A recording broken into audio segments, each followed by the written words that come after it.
27% of our people are below or had poverty level in the city of Pontiac, and that's at an average of 13% for the whole state. So that's why we receive these ARPA funds and various funds from the federal, state, and local government. That's why we receive those funds, because we're at that level. But those people that really need that money, over my course of time doing all that I do, those people don't receive that money like they should. Even the residents for COVID did not receive the funds that were sent down to them. And that bothers me. But I didn't realize until recently that when you take that money from ARPA and put it in the general fund, those restrictions come off, and all of the money that's supposed to come for low to moderate income people, when you mix it up with the rest of the money, they never receive it. So that's just my heartburn. It's not something I think, it's what I know. So I'll leave that alone right there. Thank you so much, Mr. Jones, for bringing that up. You too, Mr. Norcross, because your education is very significant to what we do. Ms. Williams, I've noticed she's not on screen, so she must be gone. Monica Williams, are you still there? Yes, I'm here. Hi, Oh, Robert. okay. I was hoping that you and Jim would show up so we could just mention something about our today's date and today Earth Day, or what is it? I don't have it in front of me. Parking Day. Parking Day? Parking Day? Yeah, Park Day, yeah. Okay. Well, tell us a little bit about Park Days. Okay, so I believe you came to one in 2021. We were out in the streetery that was installed out in front of Fillmore 13, and we in that year we did the Phoenix. We were focused on the Phoenix Center bus stop and doing a transformation of that, and using like models from Singapore and other countries that have places that really make their bus stops into something cool and special, and put, bathrooms, restaurants, or pop-ups, and bookshelves, and digital displays, and swings, and just like placemaking the entire Phoenix Center bus stop. And we had support at that time from Rosemary Bayer and Brenda Carter, and they wanted to do ARPA funding going toward that. But we've been doing those parking days. We started them in Pontiac in 2017. I think Carlton was at our first one, I remember, as I recall. And it's about rethinking the layout and the design of the downtown. Saginaw Street could become like a purely walkable street, like a European street or something, where there's more participatory action from the citizens, because Saginaw is surrounded by surface level parking lots. And then we had the Phoenix Center with the 2,700 space parking deck. If we could rethink that, we'd be fine with parking in the downtown, but we're doing things quite backwards at this point. It's shocking, and it's just, to us, we're quite ridiculous. So anyways, our parking day this year, since those kind of things didn't quite move in the way they could have in Pontiac, we focused on Detroit and the Michigan Central Station last year, which they've taken from something that could have been demolished and rebuilt it, and they did the new lab, the book depository, and restored that. So all of those skills for rehab and that was a participatory effort and we were thinking there could be a learning exchange between Michigan Central and Phoenix Center rehab. But this year we're just kind of playing with that metaphor again, and we have the founder of Parking Day joining us on an online symposium, and that'll start at 3 p.m. So we invite you and everybody here to join in that. And it's just talking about things that we think that the movement right now to restore some of the street to people, not dedicate everything to cars, which, behind this whole plan is, oh, let's reconnect Saginaw Street so more cars can come streaming through. And we won't have a parking deck to capture them to where they could walk or take a shuttle or take a scooter or any kind of mobility device could be the front face of that Phoenix Center to where you can get around Saginaw or park on the periphery and be just fine. But anyways, we're playing with that metaphor and we did a tour of New Lab at Michigan Central, which the Innovation District, and that metaphor continues to evolve as well. So we just still think that maybe that could turn around. The demolition machine hasn't cranked up yet, so. Well, I think that's all what we're waiting for, because I still don't have a clear understanding of what's going to be done. I'm a contractor by trade, but my mindset is in contracting, and I've always been taught that if it's not in those four corners, then it don't exist. And when I look at agreements or contracts, that's what I look for, and I still don't have it. They approved to move the sale forward, and the agreements they had with County forward. So I have no objection. That's on the administration and the council, how you do our business. However, I, as a contractor, I've never seen what they anticipate building or replacing. If they tear down the parking structure, then what's it going to look like? You're saying what the campus going to look like, but in my head, I see you closing up, which would be Saginaw, because you got the amphitheater down there, and you don't have no parking lot there no more. So I'm trying to envision where you going to put the parking structure at. So I'm still grappling with that, but and will it have 6.5 acres of public rooftop plaza on top of it? I don't think so. You only given us 2 acres back, so we ain't gonna have those 60 acres. Exactly. So, hey, it is what it is, but like I say, they moving it forward.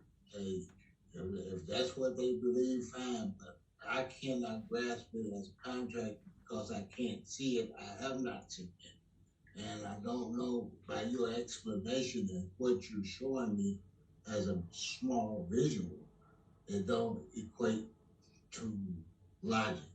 I just don't see it. The rendering didn't have a parking structure in it. Yeah, I know. Right. Well, I think that's left to your imagination. I was going to reply to something else that Carlton had said, and that is, you should keep in mind a thing called an injunction. Mm-hmm. Okay. Mr. Norcross, I saw your hand. You want to say something? I was saying there are a lot of changes that are occurring. The most recent would be those of Oakland County announcing some of their plans. I think they're giving a big overview of plans. But we also had a very detailed description of the rework of Wide Track Drive to make that into a 2-lane road on both sides of Wide Track Drive, and how that would be rerouted. Right. In addition, we've also had the discussion of Pike Street, the reworking of Pike Street into a multi-use type of street that would facilitate walking, bicycling, and vehicles delivery, and connection of the Clinton River Trail. So, yeah, there's a lot of bits and pieces going on here. I understand Huron Street is going to be extensively redone as part of the 2-way work that's happening for Wide Track Drive, to convert Wide Track Drive into 2 lanes. There's a on the state of Michigan, the Michigan Department of Transportation, if you go to their websites and look at some of the things they've done to improve walkability and movement within an area, there are discussions about things such as going from angle parking to parallel parking on the street that in effect widens the street, but at the same time causes some of the traffic to slow, and then can provide for people to be able to cross the street in certain manners. So there's a number of things that are kind of up in the air. So definitely we have to stay tuned. In terms of the Phoenix Center, I'm a long-term resident here, and I remember even getting into it with Don Davison. I don't know how many people know that name. But Don wanted to beat me up when I was talking about some of his plans on the Phoenix Center not being the wisest, particularly with regards to the urban renewal and the movement and the change in traffic flows and all that was happening there. So the Phoenix Center, as we tear it down, things may be up in the air. Hey, the Phoenix Center itself was a structure that I feel was up in the air and that we needed to rethink about even putting it there in the first place. So we're kind of, in some ways, trying to band-aid and bandage the wounds that have happened in the city. But it's good that we're addressing them, because for a long time we were doing nothing. Absolutely. So I really say yes. That we as Well said. Well said. I'm also, has anybody heard about the county's transportation plans that could really affect things such as movement of people, homelessness, employment, traffic flow, walkability, all of that? Well, I was able to speak with the county executive before he got elected, but since he got elected, I haven't even had an audience with him, so I don't know. But I know that at the time he was all for mass transportation across borders or whatnot, as well as having things. I don't know if it was smart or something else, but he was amenable to habits that is expanded at that time. Like I said, we get it all. Some things change. So, but I thank you so much, Mr. Norcross. And Mr. Jackson, I ain't forgot you. But all of that is very enlightening, and we just have to keep a visual eye, because I'm still waiting on somebody to explain to me. Because in my head, I just can't place it. I remember how Saginaw went straight through downtown. Now, at that curve where Woodward splits now, is the anticipation of them putting South Boulevard back, no, Saginaw back, are they only going to come from that split all the way down to where the Phoenix Center is? Because if they tear it down and open it up, then you're going to go back right through downtown. So I'm trying to get a visual of that. I'm not understanding. Maybe I missed it because I haven't seen the plans. So I'm trying to understand how they're going to reconnect Saginaw Street. I believe that's on their drawing board now, Robert. Oh, okay. Okay. You know what? You haven't seen any diagramming of such, but it's on their drawing board. Yeah, but I think what Mr. Norcross is what you have to do is you got to put that piece together. How they talk about redirecting the boulevards for wide traffic. They may be putting a roundabout at that point where you're talking about, Mr. Bass. Yeah. So a roundabout can take traffic coming from different ways and allow people to go roundabout and go in different directions. And so they can have a point right there, a roundabout there, and then you could be able to go up Saginaw, or you can go towards one of those two boulevards, because they're going to make the two wide tracks two-way traffic now. Right. So you can go to that roundabout, and you can go either way, because you got traffic coming to a roundabout. It's going to be a big roundabout. That's 8 lanes. That's 8 lanes. It's going to be a huge roundabout. Yeah. What a mess. And that's what the loop is a roundabout. Total mess. So I don't think a roundabout's going to solve that problem. Thank y'all so much, especially about Planet Earth Day. Hopefully everybody can hear this and come on down, see whatever. Arbor Day is about. Mr. Jackson, are you still there? Yeah, I am. Listen. I didn't assume I was gonna have an opportunity to speak, so I appreciate you. Don't ever count me out, bro. No, I mean I appreciate the time. All right. Yeah, go, minutes. All right, yeah. So, sorry, I can't. I'm not. The screen isn't on. I'm in transit, so I'm trying to be as safe as possible. But, so Chris Jackson. For those of you who don't know me, I am in the last 90 days or so the new executive director for the Michigan Legislative Black Caucus.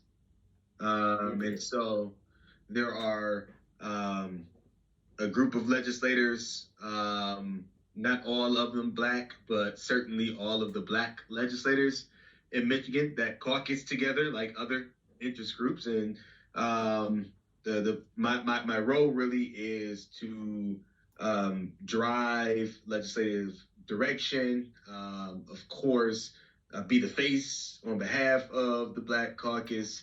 And the difference is I'm not driving anything for individual offices. So Rep. Brenda Carter, for instance, is obviously our representative, but she's also the first vice chair, second vice chair for the Black Caucus, right? So she's a part of the caucus.